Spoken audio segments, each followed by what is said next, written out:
Hello students, तो चलिए शुरू करते हैं आज का अपना ये topic. West Bengal board class 12 semester 4 के हिंदी के कविताओं की श्रृंखला को आगे बढ़ाते हुए आज हम लोग पहुंच चुके हैं अपने तीसरे कविता अंधेरे का दीपक पर। अंधेरे का दीपक शीर्षक कविता जो हरिवंश राय बच्चन जी के द्वारा लिखा गया एक कविता है। हरिवंश राय बच्चन जी जिन्होंने अपनी कविताओं के माध्यम से मानव जाति को कई बड़े संदेश देने का कार्य किए हैं। उनकी कई कविताओं, कई रचनाओं को हम लोगों ने आज से पहले भी पढ़ा है। आपने क्लास 10 में उनकी एक कविता पढ़ी होगी, नीड़ का निर्माण फिर, नेह का आह्वान फिर। तो ऐसे ही उन्होंने अपनी कविताओं के माध्यम से लोगों को आशावादी, प्रेरणावादी रहने का संदेश दिया है। तो उनकी कविताओं में हमें यह सब देखने को मिलता है। इस कविता की पृष्ठभूमि की अगर हम बात करें कि इस कविता का क्या बैकग्राउंड है, तो जैसा कि हम लोग जानते हैं कि मानव के जीवन में दुखों का आना और जाना निरंतर लगा रहता है। मनुष्य अपने जीवन में दुखों को देख करके अत्यंत दुखी हो जाता है और अपने जीवन को निराशा के अंधेरे में ढकेल देता है। लेकिन उन्हें ऐसा नहीं करना चाहिए। हरिवंश राय बच्चन जी कहते हैं कि जिंदगी को अगर जीना है तो हमें उन परिस्थितियों से, उन कठिनाइयों से, उन दुखों से निकलने का निरंतर क्या करना चाहिए? प्रयास करना चाहिए। जैसा कि हम सभी जानते हैं कि संसार में कोई भी वस्तु अस्थायी नहीं है। अगर आज आपके जीवन में दुःख है, तो कल सुख का आगमन होगा और अगर आज आपके जीवन में सुख है, तो एक ना एक दिन कल को दुःख का आगमन होगा। यानी कि सुख के बाद दुःख और दुःख के बाद सुख का आना और जाना जीवन में लगा रहता है। ठीक उसी प्रकार जिस प्रकार प्रलय के बाद निर्माण, निर्माण के बाद प्रलय, सत्य है तो असत्य, असत्य है तो सत्य, इसके अलावा दिन के बाद रात, रात के बाद दिन, इन सभी का आना जाना लगा रहता है क्योंकि इस संसार में कुछ भी अस्थाई नहीं है। मानव जीवन में कई बार दुखों और पीड़ाओं का आगमन होता है जिससे एक मनुष्य अंदर तक टूट जाता है। लेकिन लोग क्या होते हैं कि उन दुखों में अपने आप को इस तरह से उलझा लेते हैं कि उनका उस दुखों से बाहर निकलना अत्यंत कठिन हो जाता है, जिसके फलस्वरूप उनका जो जीवन है समाप्त होने लगता है। तो इसी सब चीजों को दिखाते हुए हरिवंश राय बच्चन जी ने अपने इस कविता जिसका शीर्षक है अंधेरे में दीपक के माध्यम से लोगों को आशावादी और प्रेरणावादी रहने का संदेश दिया है कि लोगों को आशावादी होना चाहिए, उन्हें उम्मीद नहीं छोड़नी चाहिए। उम्मीद छोड़ना हार मानने के बराबर है। तो उम्मीद करते हैं आपको इस कविता का पृष्ठभूमि समझ में आया होगा। आइए कविता को पढ़ेंगे आगे, तब समझ में आएगा कि कविता में हरिवंश राय बच्चन जी ने क्या समाज को संदेश देने का प्रयास किया है। कविता का शीर्षक है अंधेरे का दीपक और इसके कवि हैं हरिवंश राय बच्चन जी। यह एक लंबी कविता है, आइए इसे धीरे-धीरे समझने का प्रयास करते हैं। देखिए, हरिवंश राय बच्चन जी कहते हैं, है अंधेरी रात पर दीवा जलाना कब मना है। अर्थात रात जो है वो अंधेरी है, अंधकारमय रात है, अंधकार से भरी हुई रात है, तो आपको दिया जलाने के लिए किसने मना किया है? यानी कि अगर आपका जो आप रात के समय में अंधकार में हैं, तो उस अंधकार को दूर करने के लिए आपको दिया जलाना होगा, क्योंकि बिना दिया जलाए तो अंधकार दूर होने वाला है नहीं। तो आपको रात के अंधकार को दूर करने के लिए आपको दिया जलाने से किसने मना किया है? अर्थात कवि का कहना है कि अगर आपके जीवन में इस रात के अंधेरे के समान यानी कि दुख, पीड़ा, कष्ट, व्यथा इन सभी ने आपके जीवन में घर बना लिया हो, यानी कि आपका जीवन दुख, पीड़ाओं, कष्टों और व्यथाओं से क्या हो गया है? भर गया है, तो आपको इससे बाहर आने के लिए, इन पीड़ाओं से उभरने के लिए निरंतर प्रयास करते रहना चाहिए। क्योंकि आपको इन कष्टों से बाहर निकलने के लिए निरंतर प्रयास करने से किसने मना किया है? मानव जो है अपने दुखों में डूबकर अपने आप को इस तरह से फंसा लेता है कि वह कोशिश ही नहीं करता इन दुखों से निकलने का और वह अपने जीवन के अस्तित्व को धीरे-धीरे क्या कर देता है? समाप्त कर देता है। उन सभी को कवि ने आशावादी और प्रेरणा देने का काम किया है कि अगर आपके जीवन में दुःख भरा अंधेरा है, यानी कि अंधेरा के समान दुःख, पीड़ा, कष्ट, व्यथा है, तो आप उनसे बाहर निकलने के लिए निरंतर प्रयास कीजिए। आपको प्रयास करने से किसने मना किया है? तो उम्मीद करते हैं आप समझ पाए होंगे। आइए, इसी चीज़ को कवि ने एक उदाहरण के माध्यम से हमें समझाने का प्रयास किया है। देखिए क्या कहते हैं कवि? कल्पना के हाथ से कमनीय जो मंदिर बना था, कल्पना के हाथ से कमनीय जो मंदिर बना था, भावना के हाथ से जिसमें बितानों को तना था। स्वप्न ने अपने करों से था जिसे रुचि से संवारा, स्वर्ग के दुष्प्राप्य रंगों से, रसों से जो सना था। तो देखिए, यहाँ पर आइए इन 4 लाइनों का हम लोग मतलब समझते हैं। कल्पना के कल्पना के हाथ से कमनीय जो मंदिर बना था, यानी कि कवि ने अपनी कल्पनाओं में, अपने मन के हृदय की कल्पनाओं में, ख्यालों में जो सपने संजोए थे, उस सपनों में एक अपने सपनों का मंदिर क्या किया था? बनाया था। मंदिर, मंदिर अर्थात यहाँ पर मंदिर का तात्पर्य है सपनों का घर, यानी कि सपनों का घर। उन्होंने अपने जीवन में कुछ सपने सजाए थे और उनका एक सुंदर सा घर बनाया था। कल्पना के हाथ से, यानी कि जो अपने मन के हृदय के ख़्यालों में अपने हाथों से उन्होंने एक सपनों का घर बनाया था। भावना के हाथों से, भावना के हाथों से जिसमें वितानों को तना था। भावना यानी कि हृदय की प्रेम रूपी भावना। जो सपनों का घर कवि ने अपने हाथों से बनाया था, उस घर में, घर है तो घर पे छत होगा, तो उस घर में प्रेम रूपी भावना, प्रेम रूपी हृदय की भावना से उन्होंने उस घर में वितानों को अर्थात उस घर को विस्तार प्रदान किया था। वो जो सपनों का मंदिर यानी कि सपनों का घर कवि ने अपने मन में सजाया था, यानी कि लोग अपने जीवन में कई बार सपने संजोते हैं, उसी तरह से कवि ने भी अपने जीवन में सपनों का एक सुंदर सा घर बसाया था और उसमें प्रेम रूपी भावना के हाथ से उस घर को विस्तार प्रदान करने का काम किया था। वितानो अर्थात वितान जिसमें वो फैलाते हैं, जैसे त्रिपाल होता है ना घर में फैलाते हैं, उसी तरह से कि भावना के प्रेम रूपी भावना के हाथ से कवि ने उस घर को विस्तार प्रदान किया था। सोचिए कितनी लगन के साथ, कितने हृदय की भावना के साथ कवि ने वो घर अपने सपनों में संजोया था। स्वप्न ने स्वप्न ने अपने करों से था जिसे रुचि से संवारा। स्वप्न ने अपने यानी कि कवि के स्वप्न में उन्होंने अपने करों से, करो यानी कि अपने स्वयं के हाथों से उन्होंने क्या किया था? उस घर को संवारा था, उस घर को सजाया था, जिसे रुचि से संवारा। अपनी मन की इच्छाओं से जो-जो उनका इच्छा था, उन सभी चीज़ों को लेकर के उन्होंने उस घर को क्या किया था? सजाने का कार्य किया था, यानी कि संवारने का काम किया था। कई बार ऐसा होता है, हम अपने जीवन में किसी को याद करके उनके साथ कई सपने सजाते हैं।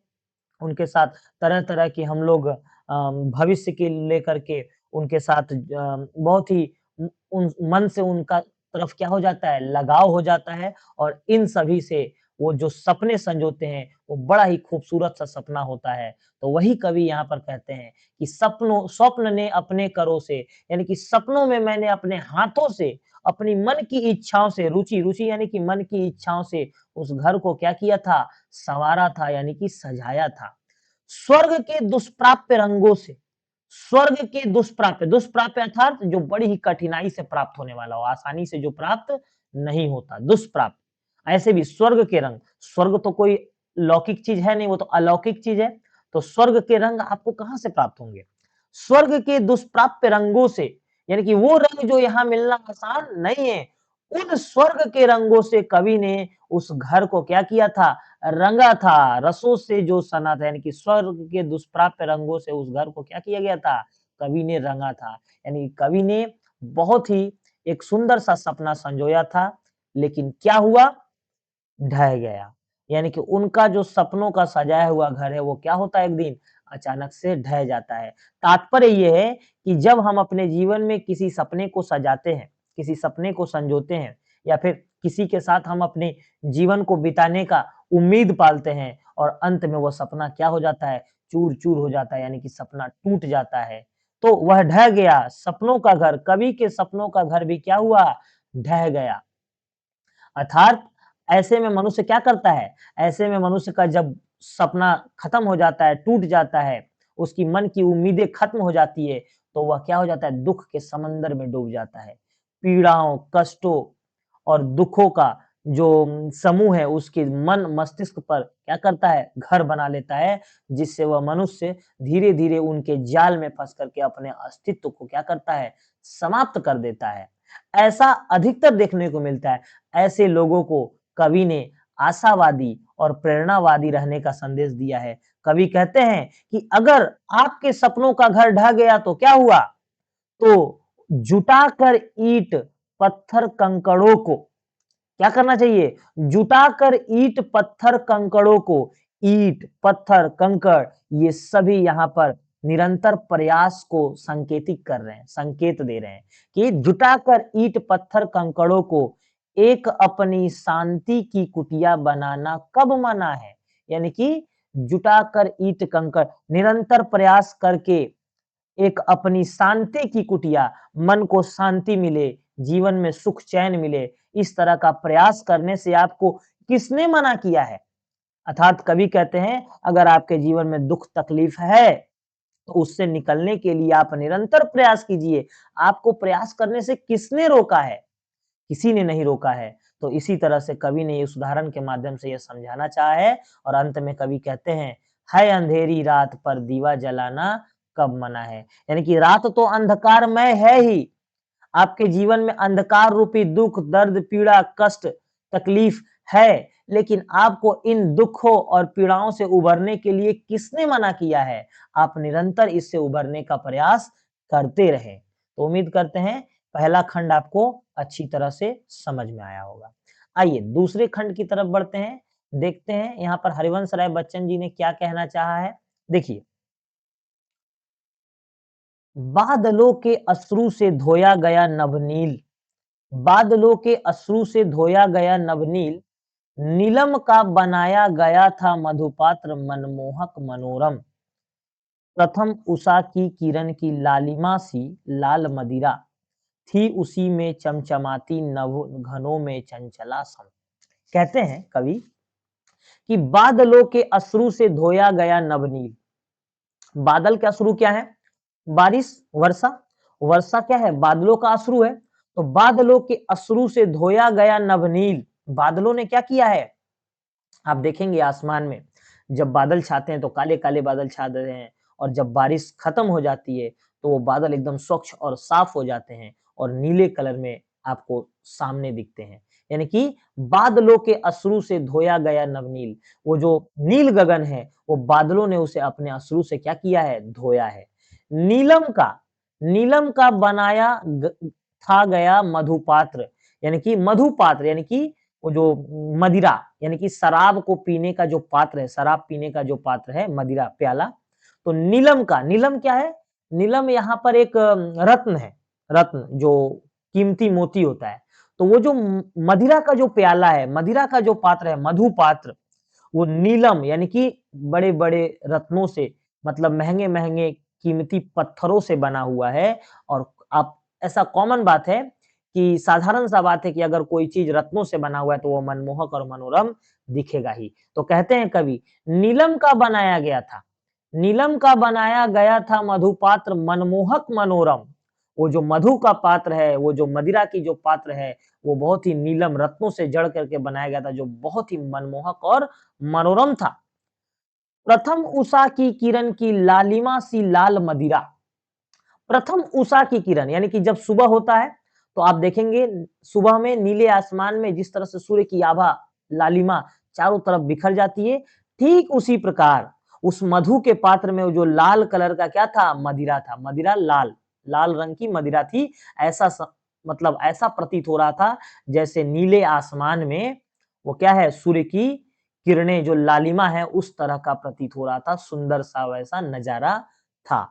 कवि ने ये बताने का प्रयास किया है। तो प्रथम उषा की किरण की लालिमा सी लाल मदिरा, थी उसी में चमचमाती नभ घनों में चंचला सम। और उसी में जिस तरह से आसमान में बादल में बिजली चमकते हैं, ठीक उसी प्रकार से वो प्याला जो है क्या हो रहा था? बिजली के समान उस पत्थर वो जो रत्न जड़े हुए थे, वो चमक रहे थे। और अंत में क्या होता है? वह अगर टूटा, अंत में इतना सुंदर जो पात्र होता है, जिससे कवि को लगाव होता है, बड़ा ही मनोरम और मनमोहक पात्र, वो क्या हो जाता है? टूट जाता है। ठीक इसी प्रकार मानव के सपने, मनुष्य के सपने जीवन में क्या हो जाते हैं? टूट कर बिखर जाते हैं। और मनुष्य क्या करता है? मनुष्य अपने आप को दुखों में, कष्टों में अपने आप को उलझा लेता है। वह उस दुखों से बाहर निकलने का ज़रा भी प्रयास नहीं करता और धीरे-धीरे वो मृत्यु के समीप चला जाता है। लेकिन कवि यहाँ पर आशावादी दृष्टिकोण को अपनाते हैं और आशावादी दृष्टिकोण के कवि ने क्या बताने का प्रयास किया है, चलिए देखते हैं। वो कहते हैं कि वह अगर टूटा, अगर वो प्याला टूट गया तो क्या हुआ? मिलाकर हाथ की दोनों हथेली, मिलाकर हाथ की दोनों हथेली, इस तरह से जो हम लोग पानी पीते हैं ना, वही। मिलाकर हाथ की, वो प्याला में पीते थे, अब प्याला टूट गया तो क्या करें? पानी ना पिए? तो मिलाकर दोनों हाथ की हथेली, एक निर्मल स्रोत से तृष्णा बुझाना कब मना है? एक निर्मल स्रोत अर्थात एक साफ स्वच्छ जल के स्रोत से अपने मन की प्यास बुझाना, तृष्णा, तृष्णा अर्थात तृष्णा का तात्पर्य है प्यास।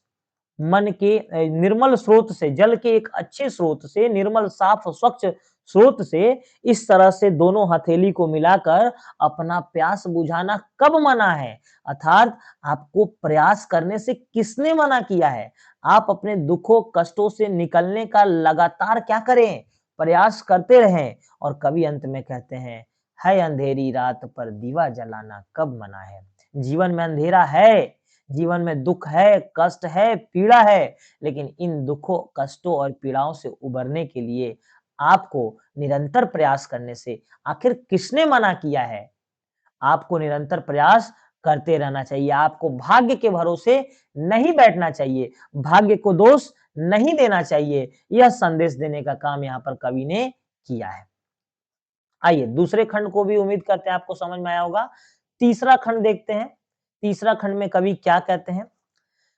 तीसरे खंड में कवि ने अपने निजी जीवन यानी कि उन्होंने अपने प्रिय के बारे में लिखा है और इस यह जो पंक्ति है उन्होंने अपने प्रिय पत्नी, जैसा कि हम जानते हैं हरिवंश राय बच्चन जी की पत्नी की मृत्यु हो जाती है, जिसके शोक में वो डूब जाते हैं और उनका भी जीवन कष्टमय हो जाता है। तो देखिए उसके ऊपर क्या कहते हैं हरिवंश राय बच्चन जी। क्या घड़ी थी, एक भी चिंता नहीं थी पास आई। यानी कि हरिवंश राय जी कहते हैं कि वो भी क्या समय था, घड़ी, घड़ी यानी कि समय, वो भी क्या समय था जब मेरे पास एक चिंता, चिंता की हल्की-सी छाया, चिंता की लकीरें भी मेरे पास नहीं आती थी। कब? कौन-सा समय? जिस समय उनका प्रिय का साथ उनके साथ था। जिस समय उनका प्रिय, उनकी पत्नी उनके साथ थी। तो उन्हीं दिनों को याद करते हुए हरिवंश राय जी कहते हैं, क्या घड़ी थी, वो भी एक क्या समय था कि मेरे जीवन में चिंता नाम की कोई चीज़ नहीं थी। कालिमा तो दूर, छाया भी पलक पर थी न छाई। कालिमा तो दूर, दुःख की कालिमा यानी कि दुःख के काले बादल तो दूर, उस बादलों की छाया भी मेरे पलकों पर, मेरे जीवन में दुःख की छाया भी नहीं आती थी। कब? जब उनका प्रिय का साथ उनके साथ बना था। यानी कि जब उनकी पत्नी का साथ उनके साथ था, तब किसी भी तरह की दुःख की छाया उनके पलकों पर छाई नहीं थी। आँख से मस्ती झपकती, बात से मस्ती टपकती। यहाँ पर कवि अपनी पत्नी के बारे में कह रहे हैं कि उनकी पत्नी, उनकी प्रिय, उनके जो प्रिय हैं, उनके आँखों से क्या होती थी? मस्ती झपकती। आँखों से मस्ती झपकने का तात्पर्य है कि आनंद, उनके आँखों में आनंद था। उनकी प्रिय के आँखों में क्या था? आनंद था। तो वही कह रहे हैं कि आँखों से मस्ती झपकती और उनके बातों में भी आनंद था। उनकी आँखों में भी आनंद था और उनकी बातों में भी आनंद था। यानी कि उनके जो प्रिय थी, उनकी आँखों में, उनकी बातों में आनंद का संचार होता था। थी ऐसी हँसी जिसे सुन बादलों ने शर्म खाई। उनके प्रिय की हंसी भी ऐसी थी कि बादल भी सुन शर्मा जाए, ऐसी हंसी थी। उन्होंने अपने प्रिय की तुलना इस प्रकार से किया है। उन्होंने अपने प्रिय का जो व्याख्या है कितना सुंदर तरीके से किया है कि उनकी आंखों से मस्ती झपकती, बातों से मस्ती टपकती, यानी कि आनंद ही आनंद होता उनके जीवन में।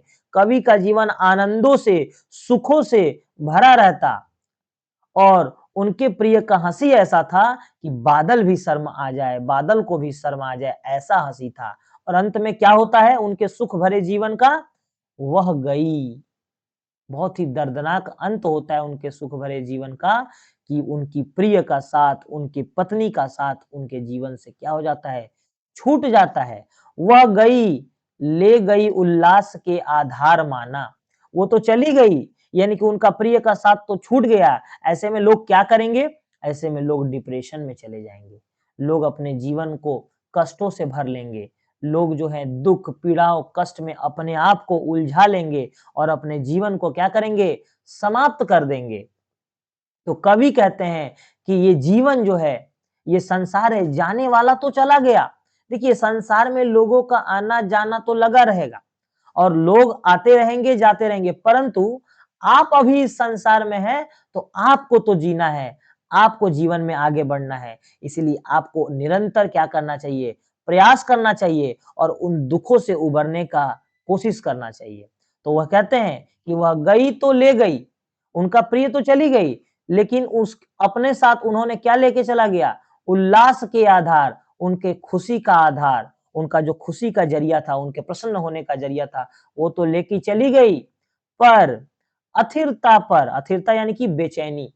अब वो बेचैन हो गए, उनके जीवन में बेचैनी छा गई उनके प्रिय का साथ छूटने से। तो वो कहते हैं, पर अथिरता पर समय की मुस्कुराना कब मना है? परंतु इतने कष्ट भरे जीवन में मुस्कुराने को किसने मना किया है? मुस्कुरा तो सकते ही हैं, तो मुस्कुराना कब मना है? है अंधेरी रात पर दीवा जलाना कब मना है? रात तो अंधकारमय है ही, दुःख, दर्द, कष्ट, पीड़ा तो जीवन में भरी हुई है, परंतु इनसे निकलने के लिए निरंतर प्रयास करने से आपको किसने मना किया है? कवि ये कहना चाहते हैं। तो उम्मीद करते हैं आपको तीसरा खंड भी अच्छी तरह से समझ में आया होगा। आइए चौथे खंड की तरफ बढ़ते हैं। ये एक काफ़ी लंबी कविता है जिसमें 6 खंड है। करते हैं इसको, कोशिश करते हैं खत्म हो जाए।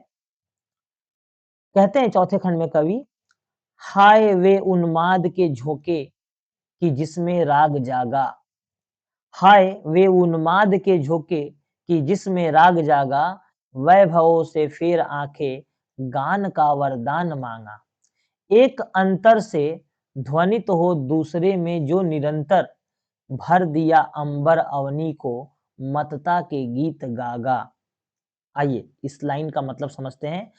हाय वे उन्माद, उन्माद यानी कि उन्माद का मतलब होता है पागलपन, पागलपन। तो वह कह रहे हैं कि जब उनका प्रिय का साथ उनके साथ बना था, जब उनकी पत्नी का साथ उनके जीवन में था, तो वह कह रहे हैं हाय वे उन्माद, क्या वो पागलपन था। उन्माद के झोंके यानी कि हवा के झोंके, किस तरह से हवा का झोंका होता है? तो वो पागलपन था, यानी कि उस समय का जो पागलपन था, जिस समय उनके अंदर जिस समय राग जागा, राग जागने का तात्पर्य है प्रेम जागना। उनके मन में प्रेम जागा, प्रेम का उत्पत्ति हुआ उनके मन में, ऐसा पागलपन था उस समय। हाय वे उन्माद के झोंके, जिसमें राग जागा। कवि को क्या हुआ? कवि के अंदर वो पागलपन जाग उठा, जिसके द्वारा उनके हृदय में प्रेम की भावना उत्पन्न हुई। वैभवों से फिर आंखें, वैभव यानी कि सांसारिक भौतिक सुख, संसार के जितने भी भौतिक सुख हैं, उनको कहा गया वैभव। वैभवों से फिर आंखें यानी कि आंखें फेरना यानी कि मुंह मोड़ लेना। कवि हरिवंश राय बच्चन जी ने संसार के सभी सुखों का क्या किया था? त्याग कर दिया था। कब? जब उनके मन में उनके प्रिय के प्रति प्रेम जाग उठा था, वो पागल हो चुके थे प्रेम में, तब वो कहते हैं कि उस समय उन्होंने सांसारिक सुखों से अपनी आंखें क्या की? फेर ली। यानी कि संसार का कोई भी सुख उन्हें नहीं चाहिए था। कोई भी सांसारिक सुख उन्हें नहीं चाहिए था। इसीलिए वो कहते हैं वैभव से फिर आँखें, वैभव से उन्होंने क्या किया? आँखें फेर लिया। गान का वरदान माँगा और किसका वरदान माँगा? प्रेम के गीत का वरदान माँगा। जीवन में प्रेम का संचार हो, प्रेम भरा रहे, उस प्रेम रूपी गीत गीत का क्या मांग लिया? वरदान। वरदान अर्थात आशीर्वाद, आशीर्वाद मांग लेना, ठीक है? आशीर्वाद। तो उन्होंने प्रेम भरे गीत का क्या मांग लिया? आशीर्वाद मांग लिया। आगे कहते हैं, एक अंतर से ध्वनित हो, दूसरे में जो निरंतर, यानी कि यहाँ पर उन्होंने अपने प्रिय के साथ अपने रिश्तों को बताया है कि एक अंतर से ध्वनित हो, एक अंतर, यानी कि एक के अंतरात्मा से अगर कोई आवाज आती है, एक के अंतरात्मा में अगर कोई ध्वनि उत्पन्न होता है, तो वह ध्वनि जो है किसके अंदर जाके गूंजता है? दूसरे के अंदर। यानी कि उनके मन में अगर कोई ध्वनि उत्पन्न होती है प्रेम रूपी, तो वो उनके प्रिय के मन के अंदर गूंजती है, गुंजायमान यानी कि सुनाई देती है, ठीक है? इतना गहरा प्रेम उनके और उनकी पत्नी के बीच में था। भर दिया अंबर अवनी को ममता के गीत गा-गा। और उन्होंने क्या किया अपने जीवन में? प्रेम को इस तरह से मतलब बढ़ने दिया कि अंबर और अवनी, अंबर अर्थात आसमान, अवनी अर्थात धरती। उन्होंने धरती और आसमान पूरे जगहों को, पूरी चारों दिशाओं और आसमान, धरती यानी कि दसों दिशाओं में उन्होंने क्या किया? ममता के, प्रेम के गीत गा-गा करके क्या किया? भर दिया। और अंत में क्या होता है? अंत हो गया उनका, अंत उनका हो गया, अर्थात यहाँ पर उनके प्रिय का साथ उनके जीवन में क्या हुआ? छूट गया। यानी कि उनकी पत्नी की क्या हो गई? मृत्यु हो गई। उन्होंने अपने प्रिय के बारे में कहा है, अंत उनका हो गया, उनका तो अंत हो गया। यानी कि अब ऐसे में लोग क्या करेंगे जब उनके प्रिय का साथ छूट जाएगा? वो जो है दुःख, कष्ट, पीड़ाओं में उलझ जाएँगे। और वही है कि उनकी यादों में अपने जीवन को क्या करेंगे? समाप्त कर लेंगे, जबकि उन्हें ऐसा नहीं करना चाहिए। जीवन लंबी है, उन्हें बाहर निकल कर के आगे बढ़ने का जीवन में क्या करना चाहिए? प्रयास करना चाहिए। तो अंत उनका हो गया। कवि क्या कहते हैं? कवि ने आशावादी विचार को अपनाया और कहते हैं, तो मन बहलाने के लिए ही, मन को बहलाने के लिए ही, यानी कि मनुष्य का जब जीवन कष्ट में डूब जाता है, तो उससे निकलने के लिए ही ले अधूरी पंक्ति कोई, पूरी पंक्ति भी नहीं, पूरी पंक्ति कोई ज़रूरी नहीं है, अधूरी पंक्ति कोई गुनगुनाना कब मना है। यानी कि पहले तो जो है गान का वरदान उन्होंने माँगा था, लेकिन अब उनके प्रिय का साथ जब उनके जीवन से छूट गया, तो वो कहते हैं, कोई अधूरी पंक्ति ही गुनगुनाना कब मना है। अर्थात उस दुखों, कष्टों, मुसीबतों से निकलने के लिए निरंतर प्रयास करने से किसने मना किया है? और अंत में कवि कहते हैं, है अंधेरी रात पर दीवा जलाना कब मना है। यानी कि जीवन में दुःख, पीड़ा, कष्ट का अंधेरा तो है, परंतु हमें निरंतर प्रयास कर उससे निकलने के लिए किसने मना किया है? ये हुआ चौथा खंड। आइए, 5वां खंड हम लोग देखेंगे और 5वां खंड को पढ़ने का प्रयास करेंगे निरंतर। इसके बाद अंतिम खंड आ जाएगा, छठा खंड। ये देखिए, वो क्या कहते हैं 5वें खंड में? हाय, हाय वे साथी कि चुंबक लोह से जो पास आए, हाय वे साथी कि चुंबक लोह से जो पास आए, पास क्या आए, हृदय के बीच ही गोया समाए। दिन कटे ऐसे कि कोई तार वीणा के मिलाकर एक मीठा और प्यारा जिंदगी का गीत गाए। आइए इसका मतलब समझते हैं। वो कहते हैं अपने प्रिय को लेकर कि उनके जीवन में उनके प्रिय का आगमन किस प्रकार से हुआ। जब हमारे जीवन में किसी प्रिय का, हमारे प्रिय मित्र का जो आगमन होता है वो किस प्रकार होता है, उन्होंने ये बताना चाहा है कि हाय वे साथी कि चुंबक लोहे से जो पास आए। जिस तरह से चुंबक और लोहा को देखकर आकर्षण होता है, यानी कि लोहा चुंबक के तरफ आकर्षित होता है, जिस तरह से लोहा चुंबक के करीब जाता है, ठीक उसी प्रकार वो भी अपने साथी से क्या आए थे? करीब आए थे, पास आए थे। यानी कि वो अपने साथी के पास किस प्रकार से आए थे? जिस तरह से एक लोहा चुंबक के करीब जाता है। और पास ही क्या कहते हैं? पास क्या आए? पास ही क्या आए?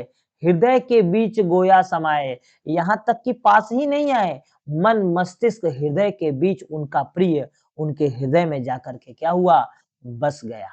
कवि कहते हैं, आगे कहते हैं, दिन कटे ऐसे कि कोई वीणा तार के मिलाकर एक मीठा प्यारा जिंदगी का गीत गाए। अर्थात दिन कैसे कटता है? कब? जब उनका प्रिय का साथ, प्रिय का आगमन उनके जीवन में हुआ था, तो उस समय दिन कैसे कट रहा था? ऐसा लग रहा था कि कोई तार वीणा के मिलाकर, यानी कि जो वीणा होता है, उसके देखिएगा आप, वीणा जो है तार के द्वारा ही आवाज करता है।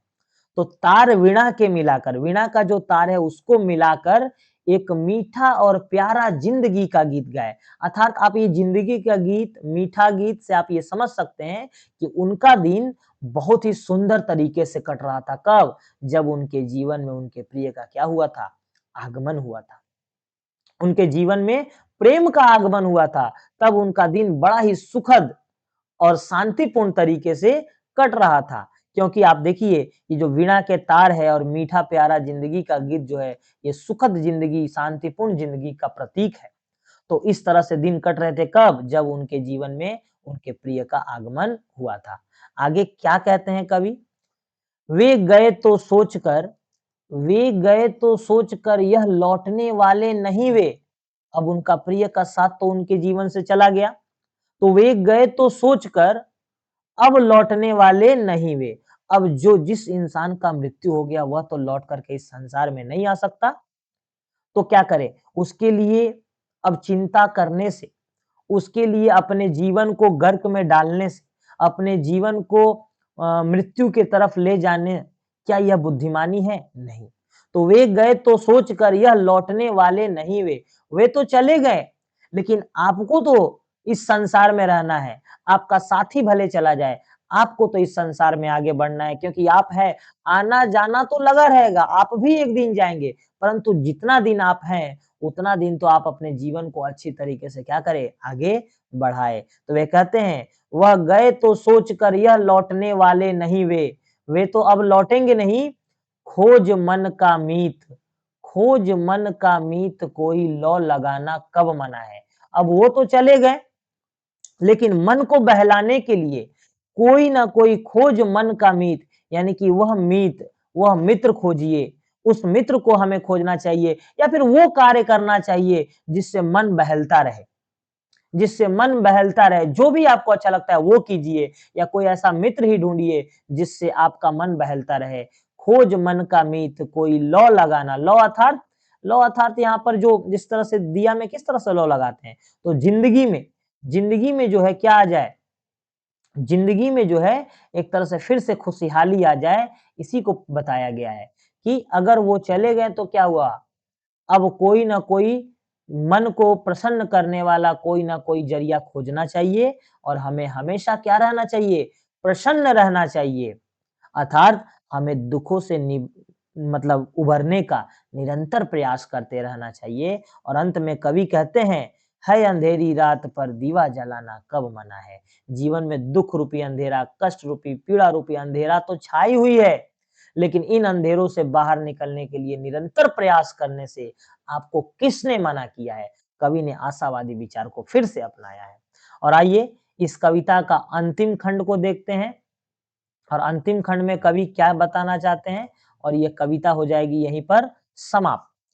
कवि कहते हैं, क्या हवाएं थी कि उजड़ा प्यार का वह आशियाना, कुछ न आया काम, कुछ न आया काम तेरा शोर करना गुल मचाना, नाश की उन शक्तियों के साथ चलता जोर किसका, किंतु अनिर्माण के प्रतिनिधि तुझे होगा बताना। आइए इसको समझते हैं। क्या हवाएं थी कि उजड़ा प्यार का वह आशियाना, आशियाना अर्थात घर, आश्रय, प्यार का वह आशियाना। कवि के जीवन में जब उनके प्रिय का साथ छूट गया, तो वह प्यार का आशियाना क्या हुआ? उजड़ गया। यानी कि कवि के जीवन में ऐसी आंधी आई, ऐसी हवा चली कि उसने कवि के जीवन से उनके प्रिय को क्या किया? छीन लिया। उनके प्रिय को उनके जीवन से दूर कर दिया। तो क्या हवाएं थी, जिस तरह से एक आंधी जो है सब कुछ तहस-नहस कर देती है, तो ऐसे ही एक हवा का झोंका कवि के जीवन में आया, और उनके जीवन को भी तहस-नहस करके उनका प्यार का आशियाना उजाड़ करके क्या हुआ? चला गया। तो कवि इसी बात को यहाँ पर बताने का प्रयास कर रहे हैं कि क्या हवाएं थी कि उजड़ा प्यार का आशियाना, उनके जीवन का प्यार का आशियाना जो है क्या हुआ, उजड़ गया। अर्थात ऐसी दुखों का पहाड़ टूट पड़ा, ऐसी आंधी आई उनके जीवन में कि उनके प्रिय का साथ उनसे क्या हुआ, छूट गया। कुछ ना आया, कुछ ना आया काम तेरा, शोर करना गुल मचाना। और कितना भी शोर कर लिए, कितना भी रो ले, कितना भी विलाप कर ले प्रिय के साथ छूट जाने से, कुछ काम नहीं आने वाला। लोगों की मृत्यु हो जाती है, लोग कितना भी रो ले, कितना भी कुछ कर ले, लेकिन वो सब कुछ काम नहीं आने वाला, कितना भी आप शोर मचा लीजिए। तो वही कवि कहते हैं कि कुछ ना आया काम तेरा, शोर करना गुल मचाना। प्रिय का साथ तो छूट गया, लेकिन उनका शोर करना, गुल मचाना कोई काम नहीं आया। नाश की उन शक्तियों के साथ चलता जोर किसका? नाश की उन शक्तियाँ यानी कि प्रलय की, विनाश की वो शक्तियाँ, विनाश की शक्तियों के आगे किसी का जोर नहीं चलता है। आप बताइए अगर कहीं सुनामी आ जाए, कहीं भूकंप आ जाए, तो क्या मानव के अंदर इतनी क्षमता है कि उस विनाश को वो रोक दे? मानव के अंदर ये क्षमता कभी नहीं है और ना कभी हो पाएगी। क्योंकि प्रकृति जो है सबसे शक्तिशाली है। प्रकृति से शक्तिशाली कोई नहीं है। तो वही यहाँ पर कवि कहते हैं कि नाश की उन शक्तियों के आगे चलता जोर किसका? जब उनकी मृत्यु निश्चित थी, उनसे मेरा दूर जाना तय था, तो उसके आगे किसका जोर चलता? मेरे जीवन में अगर दुःख लिखे थे, तो फिर उसे रोकने का प्रयास मैं कैसे करता? उससे रोकने का प्रयास कोई नहीं कर सकता। नाश की उन शक्तियों के साथ चलता जोर किसका? आपने इनकी कविता पढ़ी होगी। नीड़ का निर्माण फिर नेह का, किस तरह से एक चिड़िया जो है घोंसला आंधी से हमेशा बार-बार गिर जाता है, लेकिन फिर भी वो हार नहीं मानती है और उसमें घोंसला को फिर से क्या करती है? बनाती है। तो नाश की उन शक्तियों के साथ चलता जोर किसका? किंतु अनिर्माण के प्रतिनिधि, किंतु अनिर्माण के प्रतिनिधि, निर्माण का प्रतिनिधि किसे कहा गया है? निर्माण का प्रतिनिधि कहा गया है मनुष्य को, क्योंकि मनुष्य ही नाश और निर्माण का जिम्मेदार है। किंतु अनिर्माण के प्रतिनिधि तुझे होगा बताना। मनुष्य से कवि का सवाल है कि तुझे बताना होगा, जो बसे हैं वे उजड़ते हैं प्रकृति के जड़ नियम से। कि जो बसा है वो कल क्या होगा? उजड़ेगा। और जो आज उजड़ा है वो कल बसेगा। आज अगर सृष्टि है तो कल प्रलय होगी, कल प्रलय हुई है तो सृष्टि होगी। आज रात है तो कल दिन होगा, फिर दिन है तो दिन के बाद रात होगा। ये प्रकृति का नियम है, इसे कोई बदल नहीं सकता। जो बसे हैं वे उजड़ते हैं। जिस तरह से कवि का बसा बसाया घर जो है क्या हुआ? उजड़ गया। आज उनका घर उजड़ गया, लेकिन कल को उन्हें आशा है कि कल फिर से उनका घर क्या होगा? बसेगा। जो बसे हैं वे उजड़ते हैं प्रकृति के जड़ नियम से। प्रकृति का जड़ नियम है, यानी कि प्रकृति का नियम है कि निर्माण के बाद नाश, नाश के बाद निर्माण, रात के बाद दिन, दिन के बाद रात, दुख के बाद सुख, सुख के बाद दुख। ये सब प्रकृति का नियम है। वो कवि ने यही चीज को बताना चाहा है और अंत में कहते हैं कि जो बसे हैं वे उजड़ते हैं प्रकृति के जड़ नियम से, पर किसी उजड़े हुए को फिर बसाना कब मना है? लेकिन अगर कोई उजड़ा है तो उसे फिर से बसाना कब मना है? निरंतर प्रयास करना कब मना है? किसने मना किया आपको निरंतर प्रयास करने से? और अंत में कवि कहते हैं, है अंधेरी रात पर दीवा जलाना कब मना है? जीवन में कष्ट, पीड़ा, दुख, व्यथा रूपी अंधेरा तो है ही, परंतु उसमें प्रयास रूपी दिया को जलाना से आपको किसने मना किया है? किसी ने नहीं मना किया है। अर्थात हमें जीवन में कभी हार नहीं मानना चाहिए और ना ही अपने जीवन को दुखों, कष्टों, पीड़ाओं में क्या करना चाहिए? उलझाना चाहिए। जीवन में सुख के बाद दुख, दुख के बाद सुख का आना-जाना लगा रहता है।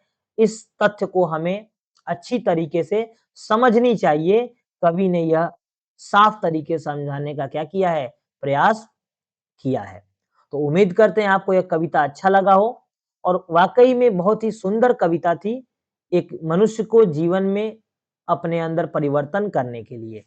तो आइए, आपको समझ में आया होगा अच्छी तरीक़ा से और आपका परीक्षा जो है बहुत ही नज़दीक आ रहा है, तो उम्मीद करते हैं आप अपनी तैयारी को बहुत ही मतलब तेज़ी से कर रहे होंगे और आपका एग्ज़ाम अच्छा हो, यही मेरी कामना है।